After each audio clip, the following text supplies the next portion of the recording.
తెలంగాణ గొప్ప సాహిత్య మూలాల్లో తన కొడుకు నిలబడతారు. గతంలో కేసీఆర్ ఆయనకి ఇవ్వాల్సినంత గౌరవం ఇవ్వలేదు. ఇప్పుడు ఎందుకు నువ్వు బలం ఉన్నావు?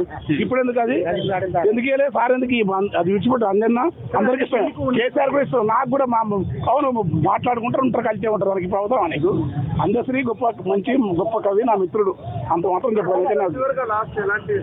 నిన్న చివరికంటే అవార్డు తీసుకోమని చెప్పిండు. పిల్లలు తీసుకోన్నాడు. సరే నా తీసుకుంటామా ఇంటికి వచ్చిండు.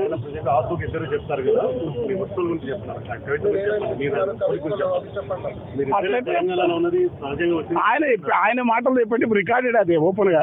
అన్న నాతో పాటుగా రాసేది నీవు తప్ప అనేది, నేను కూడా అంతే తప్ప ఎవరని నేను అనేది. ఎంత మాత్రం అది సత్యం. నీవు తప్ప నారాయణమూర్తి అన్న ముందు తెలిసేది ఒక్క వెంకన్ననే నాతో సమంగా రాసేదని అన్నాడు.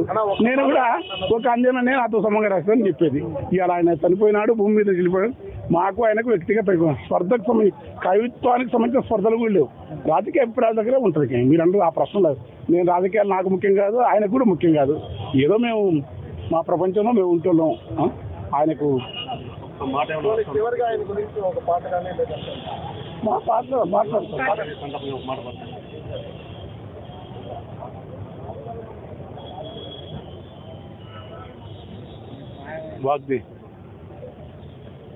వాగ్దేవి కృపచేత వనరుగా కవనాన్ని అల్లిన మా కవి అందశ్రీ.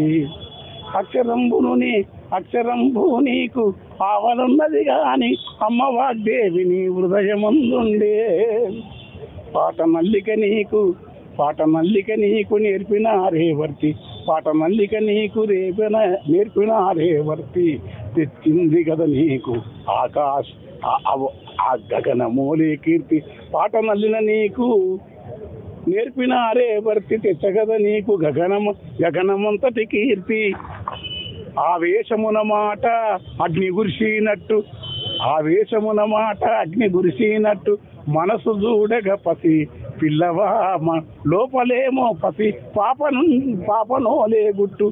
మునితత్వ భావాల అలరించు తత్వాల అచల సాంఖ్యమున శ్రీరాము మాయోగి విదురామారాజు వీరి తలువతో అక్షరాల దిద్దుకొని ఎలా మంచి శేఖరుని వెంటనే తిరిగాడి గంగ సినిమాతోడ నింగి కీర్తిని పొంది బతుకమ్మలో కలిసి దూరము కూడాడి పాటయ్యి ఆటయ్యి పరవశంపుగా ధూముదామున తిరిగి భూమిలో లావోలే ధూముదామున తిరిగి పాటయ్యి ప్రభవించినట్టి అల్లాశ్రీ. వెళ్ళిపోయిన నాకు హృదయం ఉన్నవు అక్షరంబై నీవు అవనిలో బతికేవు. అక్షరంబై చిర యశక్కాయము చేత అవనిలో నిలిసేవు. అన్న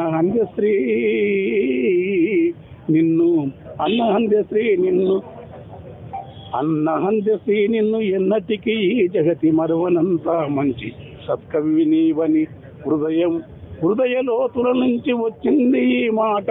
ఎప్పటికీ చెరగదు మన కవనపు బాట.